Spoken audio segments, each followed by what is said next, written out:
In the first quarter of 2014, the Kenyan economy grew by an estimate of 2.7%. This growth is much lower compared to the 5.7% growth in 2013. The poor performance in the first quarter was driven by the inadequate rainfall in the breadbasket, which also affected electricity generation, leading to increase in electricity prices.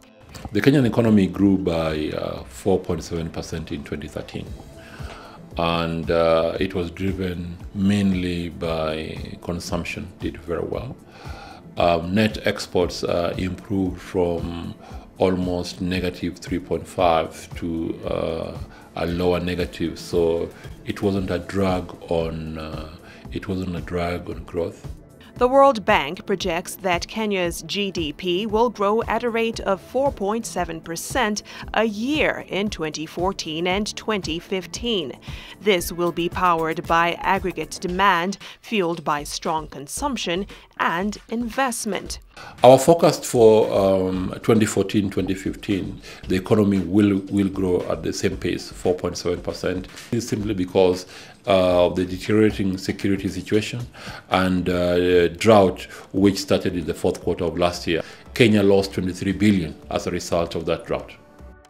However, the fate of the development of a country eventually lies in the hands of her citizens, their energy, drive, and health, which inevitably determines the wellness of a nation's economy. Healthy citizens are the greatest asset any country can have.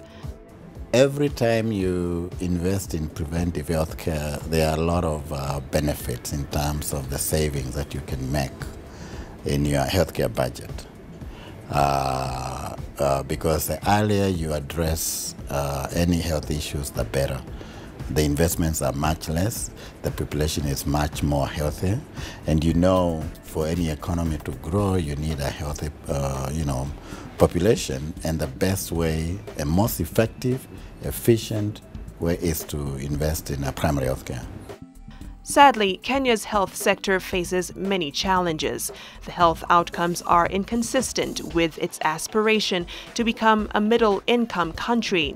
High levels of maternal mortality and stunting among children have remained more or less unchanged over the past 2 decades, with life expectancy in 2011 being comparable to that of China in the late 1960s, while the total fertility rate being comparable to that of Brazil in the early 1970s.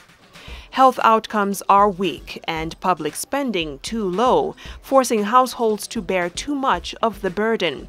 This is further exacerbated by the doctor's preference to work in urban areas, leading to a disproportionate concentration of medical professionals around cities and concentration of more healthcare facilities in the urban areas, leaving the rural areas deprived. They prefer the urban centers because the opportunities that are in urban centers.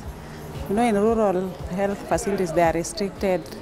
They may want to go to school, further education. They also want to be comfortable, And they find that being in town is prestigious as compared to somebody who is working in a rural health facility where you may not have electricity. And they are digital people, they want to have their laptops and everything else. However, all is not gloom, as Kenya's constitution guarantees equitable access to health services to all, and also creates equally powerful central and county governments tasked with the delivery of health care services. Every county will have different levels of health facilities.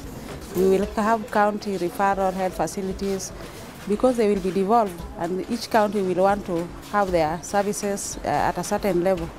So it means that services will be devolved to the counties, and those county hospitals, like some counties may have had hospitals which were supposed to be referral hospitals, but they were not well equipped. But now that will be a referral level at the county, they will be equipped. And so services, people will not have to travel all the way to Kenyatta or Nairobi to get some of these services. I think with the evolution also, some of this specialized care will also need to be devolved to the county levels. Citizens are the fuel of a country's economy.